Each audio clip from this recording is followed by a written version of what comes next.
State government employees ফেডারেশনের NAC member যারা আছেন এবং এই সমাবেশ উপলক্ষে যারা এখানে উপস্থিত হয়েছেন এবং প্রিন্ট এবং ইলেকট্রনিক মিডিয়ার যারা বন্ধুরা রয়েছেন তাদের সবাইকে এই সমাবেশে আসার জন্য আমরা স্বাগত জানাচ্ছি।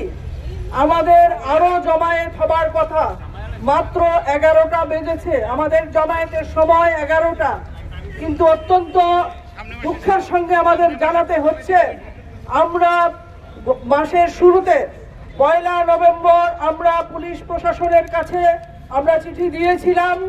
তারা গত পরশুদিন রাত্রেবেলা আমাদের 3 ঘন্টার গণ অবস্থানের কর্মসূচিকে বাতিল করেছে।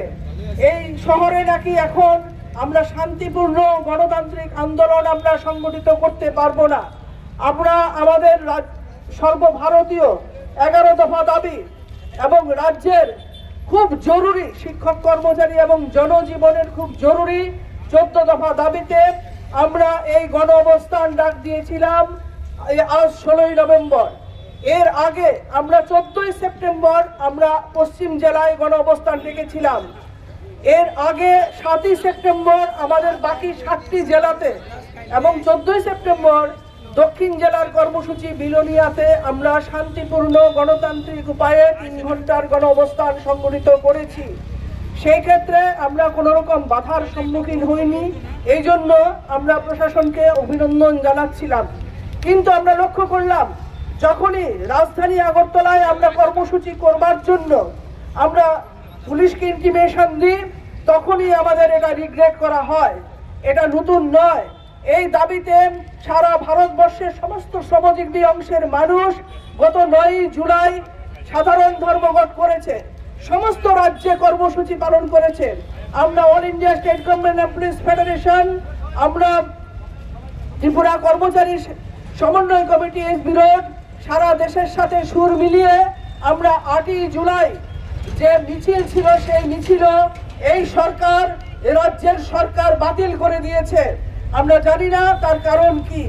আমরা দেখলাম গত 14 সেপ্টেম্বর আমাদের যে গণঅবস্থান কর্মসূচি সেটাও মাত্র কয়েক ঘন্টার নোটিশে আগের দিন রাত্রিবেলা বাতিল করা হয়েছে।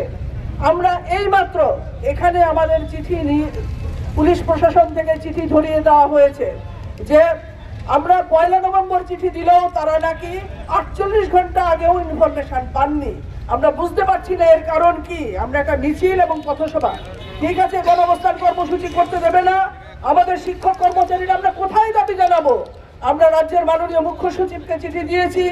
9 জুলাইয়ের পর আমরা মাননীয় মুখ্যমন্ত্রীকে চিঠি দিয়েছি। তারা এই চিঠির সামান্য প্রাপ্তি স্বীকারটুকু তারা করেননি। আমাদের এই জরুরি দাবি নিয়ে সারা রাজ্যের সমস্ত শিক্ষক কর্মচারীরা তারা কিন্তু এই জরুরি সমস্যাগুলি নিয়ে ভুগছেন। আমরা দেখতে পাচ্ছি সারা রাজ্যের শিক্ষক কর্মচারীরা আক্রান্ত হচ্ছেন, তাদের প্রতিশোধমূলক বদলি করা হচ্ছে, সেখানে কর্মক্ষেত্রে সাংঘাতিকভাবে নিপীড়ন এর সম্মুখীন হচ্ছেন। আমরা দেখছি জিনিসপত্রের দ্রব্যমূল্য বৃদ্ধি, মুখে বলা হচ্ছে জিএসটি নামিয়ে দেওয়া হয়েছে, কমিয়ে দেওয়া হয়েছে, কিন্তু আমরা দেখছি ওষুধের দাম থেকে আমরা শিক্ষক কর্মচারী পেনশনার যারা রয়েছি আমাদের যে বেতনের ক্ষয় হচ্ছে সেই ক্ষয় থেকে আমরা সংসার চালাতে পারছি না। তার জন্যই এই সাধারণ যে সমস্যাগুলো জনজীবনের এগুলো নিয়েই আমরা এই গণঅবস্থান কর্মসূচি। আমরা জানি না আমাদের অপরাধ কোথায়। একটা সরকার স্বীকৃত সর্ববৃহৎ সর্বপ্রাচীন দল আমাদের, আমরা স্বাধীনতার পর থেকে কখনো এরকম বাধার সম্মুখীন হইনি যেটা 2018 সালের পর থেকে এবং বর্তমানে 2023 সালের পর থেকে আমাদের যেভাবে বাধা দেওয়া হচ্ছে সেই বাধা মারিয়েই শিক্ষক কর্মচারীরা সারা রাজ্যে আউটডোর কর্মসূচি করেছেন এবং এখনো আমরা এই কর্মসূচিতে আমরা সমবেত হয়েছি। আমাদের এই কিছুক্ষণ আগে আমাদের হাতে চিঠি ধরানো হয়েছে। আমাদের অফিস সম্পাদকের কাছে রাত্রিবেলা 10টার পর গভীর রাত্রিতে সেখানে হোয়াটসঅ্যাপে এটা রিগ্রেট করা হয়েছে। কেন?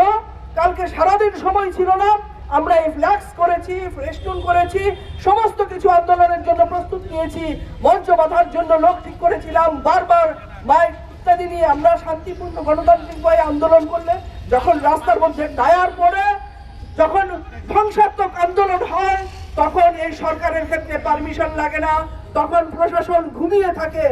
আর যখন এ রাজ্যের যারা সরকারের অন্যতম কারিগর, যাদের হাত দিয়ে প্রশাসন তার জনসেবা প্রতিটা প্রান্তে রাজ্যের পৌঁছে দিচ্ছেন, তাদের দাবি দাওয়া নিয়ে এই সরকারের আমরা দেখলাম তালবাহানা।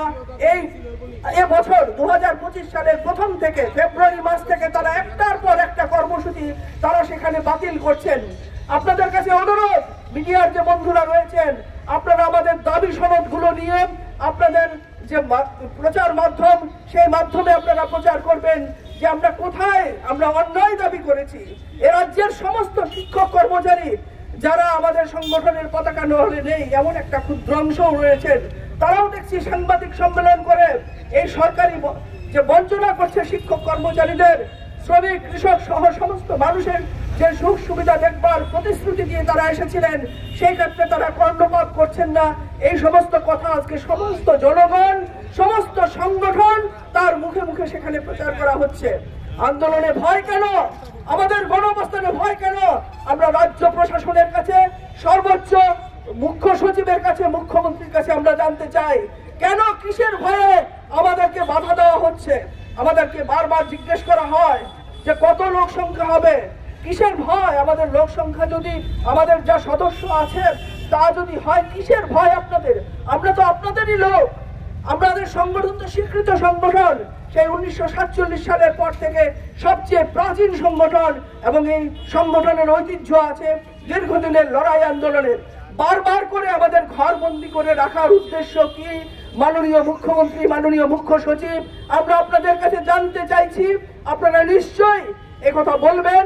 আগামী দিনে এইরকম রিগ্রেট লেটার পাঠিয়ে যে আমাদের থামানো যাবে না, এর